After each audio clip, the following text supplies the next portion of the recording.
김기춘 전 비서실장이 법원에 특히 뭐 헌재도 그렇고 대법관도 그렇고 사찰도 그렇고 이 법원을 장악하려는 시도가 있었다는 얘기가 계속 있었고 저희도 지난 시간에 다뤘잖아요. 근데 이 의도가 뭐냐? 왜 김기춘 전 비서실장은 대법관들을 그렇게 사찰하고 계속해서 법원에 누구를 대법관으로 집어넣고 하는데 관심을 보였느냐? 그 의도로는 이럴 것이다 라고 굉장히 특이한 주장을 하시는 분이 그 이전에 누구도 들어본 한 적이 없는 주장을 하시는 분이 있어요. 근데 이분이 누구냐면 광로현 전 교육감입니다. 그때 사진은 잘 나가실 때 사진인가요? 요즘 뭐 하십니까? 징검다리 교육 공동체 이게 뭐 하는 거예요? 민주시민교육 해서 춤추는 민주주의, 강한 민주주의 만들려는 거예요. 춤추는 민주주의는 춤 가르치는 거예요, 진짜로? 우리를 춤추게 하는 민주주의, 고동치게 하는 민주주의인데, 이 한국 민주주의의 시민성을 충전시키자는 프로젝트였는데요. 요 최근 50일 동안, 우리 국민들이, 그 어느 때보다도 민주시민성으로 충전되어 있어요. 그래서 우리 목표 이미 반쯤 달성한 것 같아요. 물론 우리 덕분은 아니지만 저희가 그 박근혜 최순실 민주시민 교육 대상주자는 농담도 하고 있어요. 참 안 웃기네요. 요 시간에 모신 이유는 다음엔 다른 일로 모시겠지만 이거요. 대법원장을 사찰했는데 이거는 대선 관련한 소송을 막아보려는 거다. 굉장히 특이한 주장입니다. 그러면서 문화일보 전 조사장이 공개한 대법원장 일가 중에 등산 사실. 이게 이제 의미가 뭐냐면 국정원에서 대법원장이 매일매일 뭐 하는지를 체크하고 있었다는 거죠. 대법원장이 등산 가는 일을 매일매일 사찰하자면 어떻게 알겠어요? 근데 그걸 어디서 하고 있었냐? 이 문서 양식으로 볼 때 국정원이 하고 있었다. 국정원이 이 매일매일 대법원장을 사찰한 다음에 그걸 청와대에 보고를 했다. 이게 드러난 거죠. 네. 보고하라고 했던 이유가 이 대선 관련 소송에 대해서 압력을 행사하려고 하는 의도라고 해석을 하신 거예요. 그죠? 설명을 해 주십시오. 왜 그렇게 생각하시는지.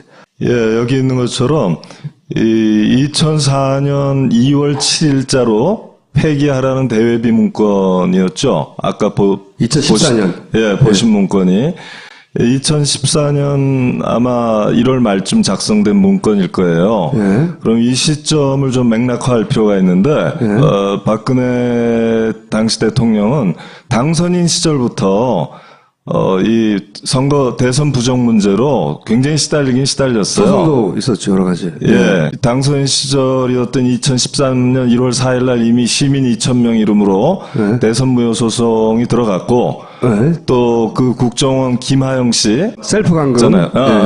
그 김하영 씨에 대한 경찰 수사가 계속 진행이 돼서 1월 달에 벌써 몇 번씩이나 발표가 있잖아요.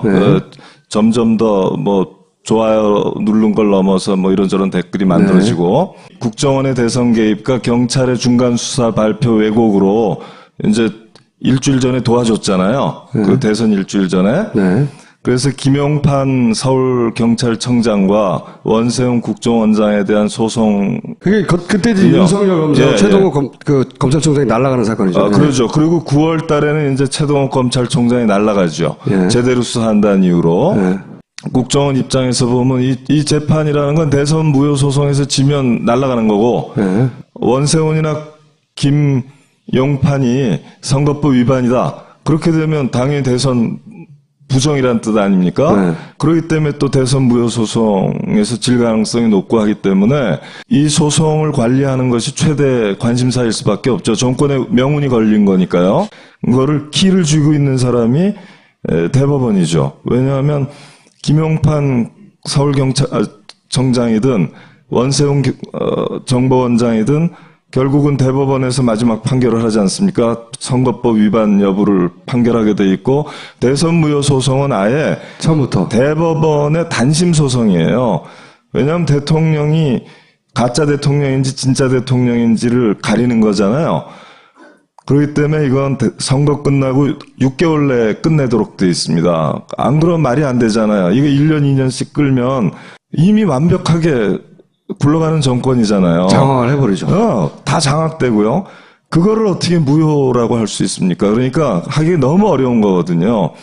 결국은 당선인 시절에 수사해서 당선 초기에, 그러니까 취임해서 한 4, 5개월 안에 끝을 내야 되는 거예요. 그런 취지예요. 그래서 일단 대법원에서 이거를 6개월 내에 안 하고 김용판, 원세훈 재판 결과를 보고서 판단하겠다라고 결정한 순간 사실 대선 무효 소송은 봐주겠다는 뜻이 있는 거나 마찬가지입니다. 왜냐하면 원판 소송이라고 그랬는데 원판 재판은 최소한 2년 걸리거든요. 1, 2, 3심 지날래니까. 그럼 2년 후에 무슨 수로, 무슨 배짱으로 대법원에서 꽝꽝꽝 무효라고 할 수 있어요. 그 얘기는 원판 소송에서 대법원이 사실은 적어도 선거법 위반 혐의에 대해서 무죄를 줘야 된다는 거예요. 그런 결정하고 다 연관이 돼 있고, 그래도 혹시 모르니까 국정원으로서는 뭐 엄청나게 이 사건들을 봐야 되고, 결국 대법원장과 대법관에 대한 사찰 필요성, 좀 약점을 잡고 허물을 꽉 잡고 있어서 정 필요하면 치사하지만 압력을 행사할 수 있는 그런 가능성을 확보하려고 했겠죠. 지금 여기 나온 것도 뭐, 주중 재판 뭐예요? 네. 금요일 날. 일과 중에 등산을 해서 그게 알려져서 대법원장이 곤혹스러워한다. 진짜 별거 아니에요, 우리한테는. 근데 이게 이제 보고 내용이 되는 거고. 이 정도도 보고했으니까 뭘 보고 안 했겠어요? 보고를 많이 했겠죠. 그렇죠. 그 김영환 민정수석의 업무일지에 적힌 것만 가지고 알고 있는 건데 거기는 대법원장과 춘천지법원장만 사찰 내용이 나오는데 이 문서에는 문서에는 예? 두 사람만 했을 리가 없다고 생각을 하는 거고. 지방법원장 하면 서울중앙지법원장이죠. 그 안에 정치권, 경제권 다 있으니까 모든 중요한 사건들이 다 모이잖아요. 춘천지방법원장을 했으면 뭐 중앙지법원장이나 고등법원장 안 할 리가 없는 거고 그렇게 봐야 합리적이죠. 다 했다고 봐야죠. 중요 사건, 정권적 이해관계가 걸린 사안에 관해서는 그 담당 재판부를 사찰했으리라고 보는 것이 합리적 추론이겠죠. 그래서 그런 원죄를 가지고 태어났기 때문에 처음부터 법원을 장악하려고 하는 의지가 그 어느 때보다 강했다. 이 정권의 입장에서는 어쨌든 자기가 선출된 선거 자체가 문제가 있다거나 거기 국정원이 개입을 했다고 판결이 나버린다든가 또는 선거 무효 소송이 진행이 돼버린다든가 아예 진행이 안 됐어요 이때까지. 아예. 지금 현재도 진행이 안 되고 있어요. 그러니까 선거 무효 소송을 해서 6개월 이내에 하라고 그랬는데 이제 대통령 탄핵돼서 끝나려고 하는데 아직도 진행이 안 되고 있다고요. 아예. 선생님이 보시니까 이런 것 같다고 생각하신 거죠. 이 굉장히 긴 글이에요. 그런 지문을 꼼꼼하게 다 적으셨어. 일단 귀찮아서 말았어. 부르자 그냥. 말씀하신 대로 이 무효소송을 최대한 늦추기로 결정한 게 맞고 지금도 안 되고 있어요. 이거는. 더 심각한 거는 할 수 없다는 걸 알기 때문에 원세훈, 김용판을 무죄 주지 않으면 안 돼요. 결국 그렇게 했습니다. 왜냐하면 이건 그래서 1, 2심에 대해서 가이드라인 설정한 거하고 비슷한 효과가 있는 겁니다. 바보가 아닌 이상 다 눈치채거든요. 김용판이라는 사람은 1심, 2심에서 다 선거법 위반은 무죄 나왔어요. 그리고 대법원에서도 물론 그 2심의 무죄 결정을 확정 지어줬고요. 그래서 1, 2, 3심에서 다 무죄를 받았고요. 원세훈 정보원장은 정말 1,몇백만 개가 확인이 된 건데. 댓글들이. 예, 그게 일부인데 댓글 중에.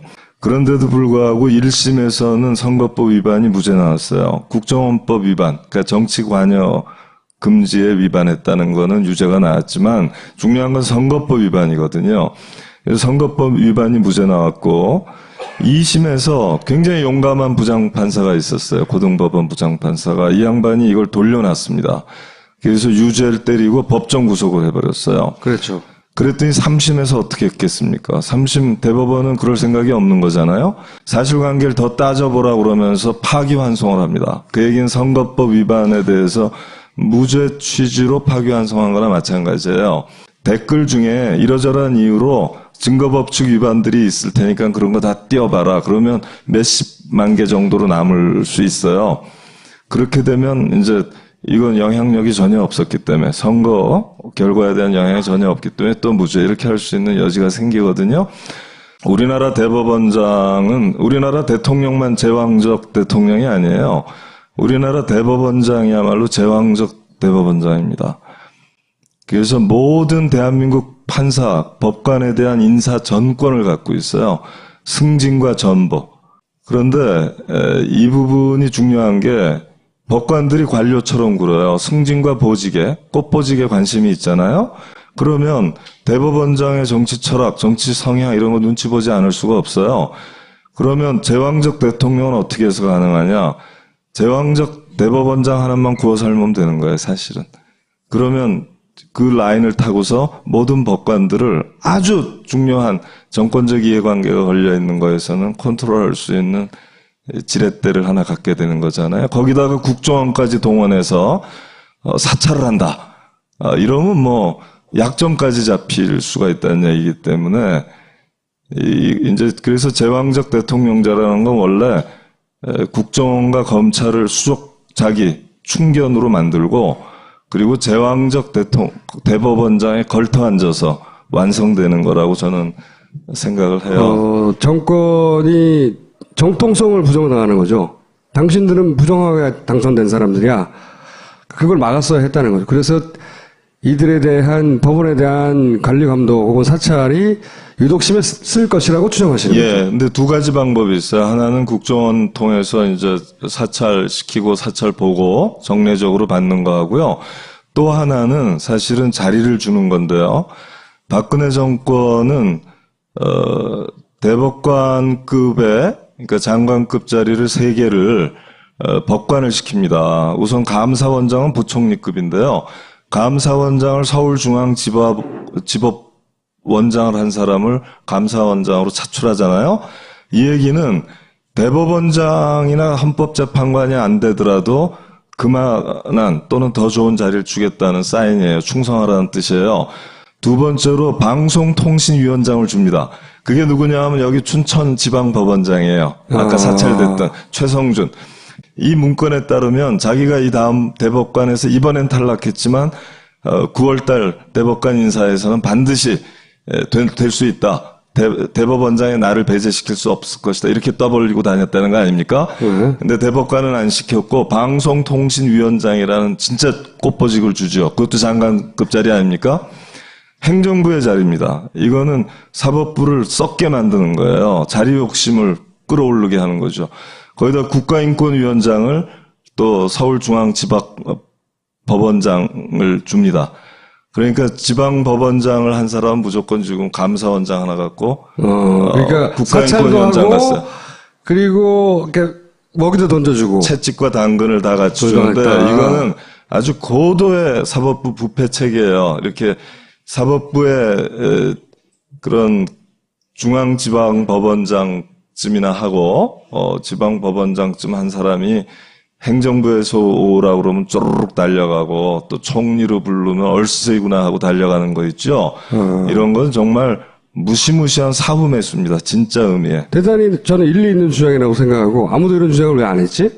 예리한 주장이라고 생각해서 모셨고 진짜 그거 어떻게 됐어요? 그때 왜 어쨌든 재판에 지셔가지고 돈을 갚아야 됐잖아요 그때.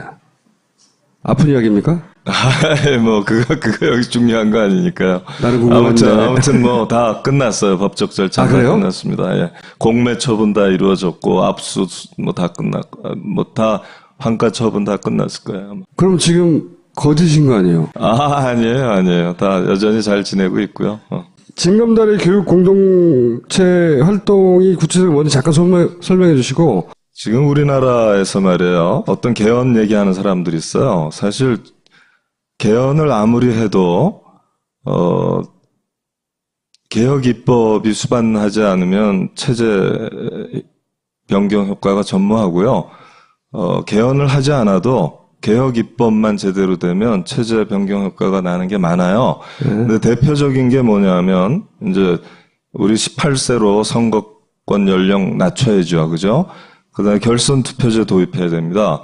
그리고 공무원 교사가 150만 명이에요. 우리나라에. 이 사람들이 정치활동권이 없습니다. 정당 가입권, 정당 활동권, 선거 출마권 내지는 선거 운동권 이런 것들이 다 선생님은 없어요. 출마를 할 수가 없어요? 선생님들은 출마하려면 무조건 사표를 내야 돼요. 경선에 나갈래도 사표를 내야 됩니다. 다른 나라는 안 그렇습니까? 그러면 반민주주의고 인물 따라서 꼬붕 오야분 관계, 오야분 꼬붕 관계 이런 것들 청산될 길이 열릴 거거든요. 근데 이렇게 가려면 교사 공무원한테 왜 우리가 이렇게 2등 시민의 위치를 줄까요? 헌법의 정치적 중립성 때문인데 정치적 중립성이라는 건 사실 업무 시간에 문제가 되겠죠. 만약 중립적이지 않으면. 근데 과외 시간, 교사 같은 방학 때, 주말에, 저녁에 이거 다 막혀 있는 거거든요.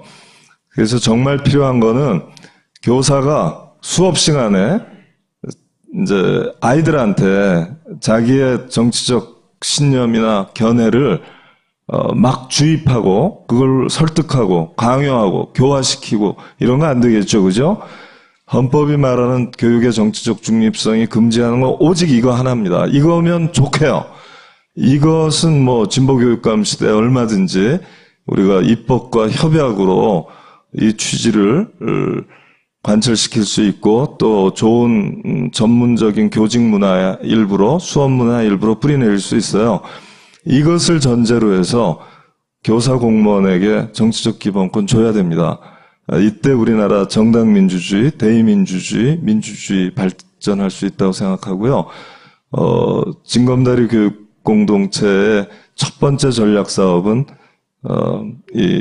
지금 말씀드린 교사와 공무원의 정치적 기본권을 회복해서 춤추는 민주주의로 성큼 나아가자 이런 것가 하나예요. 오늘 여기까지 하겠습니다. 감사합니다. 네, 고맙습니다.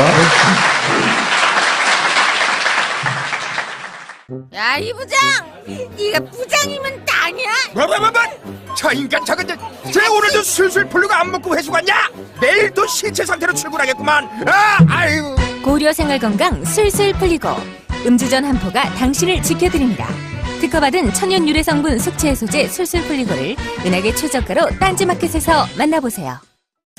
매일매일 사찰하자면 어떻게 알겠어요? 근데 그걸 어디서 하고 있었냐? 이 문서 양식으로 볼 때 국정원이 하고 있었다. 국정원이 이 매일매일 대법원장을 사찰한 다음에 그걸 청와대에 보고를 했다. 이게 드러난 거죠. 네. 보고하라고 했던 이유가 이 대선 관련 소송에 대해서 압력을 행사하려고 하는 의도라고 해석을 하신 거예요.